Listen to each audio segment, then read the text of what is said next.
In this problem, we are told at -2 milliseconds, a sinusoidal voltage is known to be 0 and going to the positive. That means we're starting out somewhat on this side, and then we are going over here, crossing the y-axis from negative to positive. We are told the easiest representation of the waveform at t is equal to -2 milliseconds is sine, not cosine. So we are going to be looking at sine for here. Now the voltage next to 0 is at 8 milliseconds. And it is also known that the voltage is 80.9 volts at t is equal to 0. First, we are asked what is the frequency. It looks like we were given a period here. We're going to draw a diagram just to make sure of that. So in drawing a diagram, we are going to have an x and a y axis. So first, starting this off, we know that we start from t is equal to -2. And remember, this is just in milliseconds, but just for simplicity, I'm going to omit units here. We'll come back to that in a second. So the start is t is equal to -2. And we know the next 0 is at t is equal to 8 milliseconds. So t is equal to 8 for this, and we can draw this right here. Now that means that our sine, or the graph, or wave, is going to go somewhat like this. And after this, it'll continue on like this, and then in the negative direction, it would have been like this as well. So we know that a period is from one crossing of our x-axis, and then it skips a crossing, and then it goes to the next crossing, which would be right here. So this entire length is going to be our t, which is the period. Well, we know the distance between this t is equal to -2 and this t is equal to 8 as 10. So if we take this times 2, we're going to get 20. That means our period is equal to 20. And we know frequency is just the inverse of our period. So we are going to have 1 divided by 20. However, this is in milliseconds, and we need to convert this to seconds. So a milli is just 10 to the negative cubed. So at the bottom, we are just going to have a times 10 raised to the negative cubed. If we do this, we are going to get 50. So our answer for frequency is going to be 50 hertz. Now we're going to try to find our omega. Well, we do know a formula for frequency. It's in the notes linked in the description. But this formula is that our omega is equal to 2 pi times our frequency. We know our frequency to be 50 hertz. We just found it. So we'll basically have 2 times pi, which is 3.14159, times our 50 hertz. If we do this, we are going to get approximately 314.16 as our answer. Now we need to find the phase angle. For this, we are going to look at the instructions, what it says right here, to incorporate cosine of this. It's important because when we're dealing with phase angles,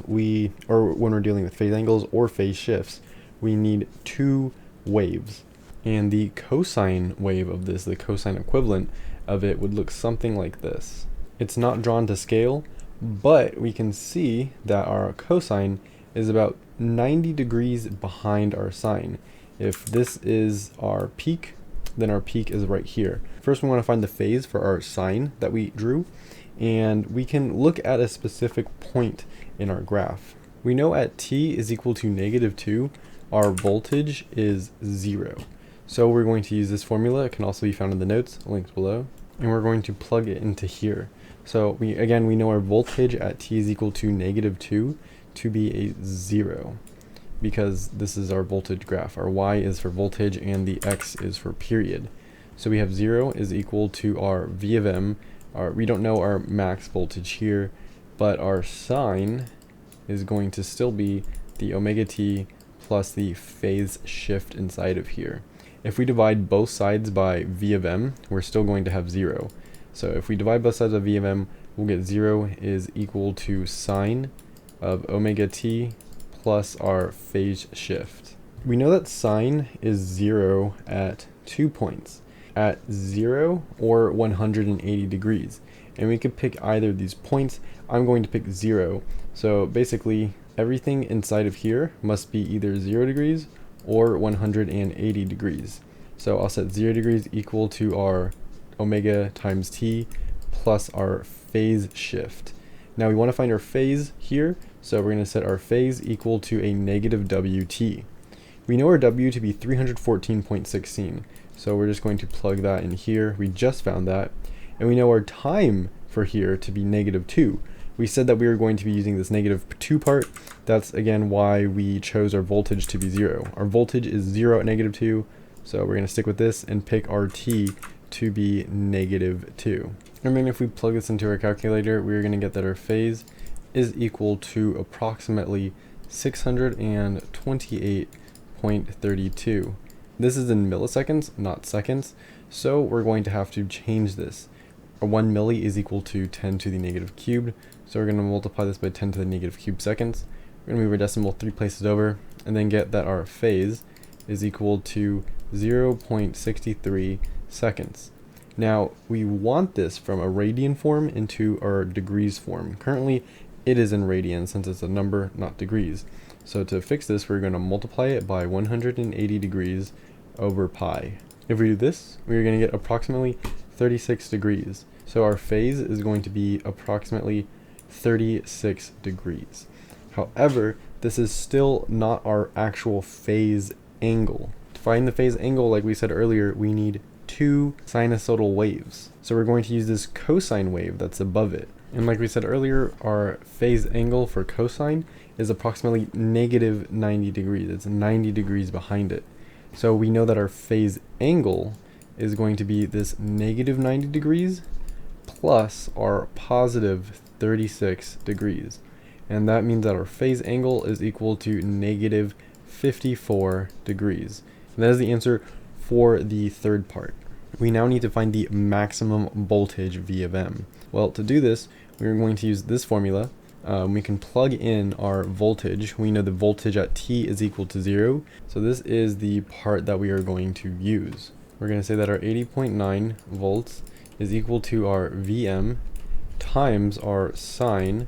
And then in here, we're going to have 0. And this is going to zero out our omega plus. And this is not going to be plus our -54 degrees, because this is our phase angle. But we want the actual phase for our specific sinusoidal wave, which we found to be 36, because the 80.9 volts is for our sinusoidal wave. We can then plug this into a calculator, making sure that we use sine in degrees. And if we do that, we are going to get that our V of M is equal to approximately 138 volts. We can check this if we plug it into a calculator for our cosine and instead use the -54 degrees. So we can have our 80.9 is equal to our Vm, and then instead of sine, we'll have a cosine. We're going to still have a 0, but instead of a plus 36, we're going to have a plus -54 degrees. Now, if we plug this into our calculator, we're going to get the same exact value. So both of these are equivalent to each other, and since they are equivalent to each other, we know that we found our phase angle correctly, and then we know that our maximum voltage was done correctly as well. And that's how you would go about solving this problem.